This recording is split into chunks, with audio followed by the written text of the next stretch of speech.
老台语讲新闻，世界大小事拢捌招闻。讲新闻老台语，国内外大小事咱尾头来讲起。讲到最近的节气，拄啊好是望正到夏至。俗语讲望正夏至，山啊落地，热天山啊大出正着时，嘛是奶子大出的好时机。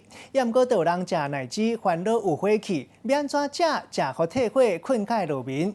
讲新闻老台语，时间到主播陈英伟。讲新闻老台语，国内外大小事咱尾头来讲起。大家好，我是陈连辉。最近是这奶子大出的时节，毋过你敢知影伫食奶子的时阵爱注意啥物款的代志？另外，食奶子有啥物款的好处咧？今仔日老台语讲新闻，就来带大家做伙来了解。第一条图，咱先来看卖，大家敢袂晓知影这乌叶奶子啊，个这玉荷包两个到底要安怎分别？第一个来看卖，这乌叶奶子，伊的外表是较圆骨、较巴甜，这色水呢是乌到红。另外看卖，这玉荷包呢，摸起来是尖尖尖，无细致有可能会伤着手。啊，毋过伊的色水是红红红，啊，毋过有一寡青色。另外看卖，伊的果仁是较大粒、长长圆圆的，啊，这个肉是较薄，食起来是甜甜甜。啊，这玉荷包咧，果仁是较细粒，啊，毋过肉是真济，食起来 Q，酸甜啊酸甜。啊，这乌叶奶子呢，食起来时间是为5月底开始，地点是伫中部地区。这玉荷包是伫5月中就开始，地点伫南部地区。好，大家拢知影，食这奶子的时阵，食伤济有可能会上火气，所以呢，就有一句俗语叫做“一粒奶子三百火”。到底要安怎来降火气？另外会当互伊保存较久，有一寡撇步。第一个就是爱甲伊洗清气，另外爱浸这盐水会当来退火。另外特别注意哦，洗完这奶子了后，唔免甲伊切互干，会当淡淡的时阵，就甲伊放起来，放入冰箱内底，就会当保存较久的时间。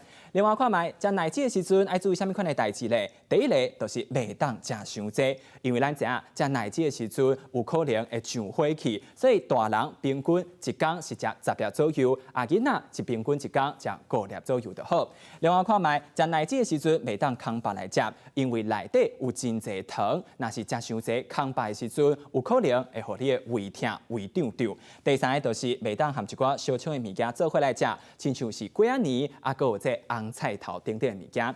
第四个特别注意的，就是大巴肚的人尽量莫食伤济奶子，因为这奶子内底会当帮助血液循环，食伤济有可能会害这大巴肚的人来落体，都要特别注意哦。另外，糖尿病患者莫食伤济这奶子。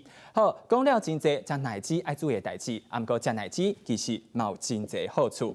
第一个，咱先来看卖，食奶子会当提悬这免疫力，因为内底有真济这维生素 C 会当提悬免疫力。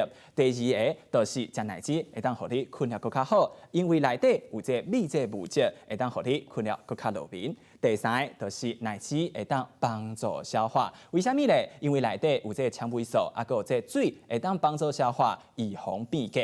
上尾一个就是来看卖，这奶子会当保护这心血管的这健康，因为内底有维生素 C， 啊，搁有这钾会当来降血压，会当卖互心脏黑白皮泡菜。另外内底嘛有这类黄酮素，因为呢这类黄酮素会当互这血管壁会当搁较长久。好，这就是一寡食奶子的好处。无论如何，今晚奶子当着时，提示观众朋友食的时阵爱特别注意，维持身体健康。这就是今仔日老台语讲新闻的时间。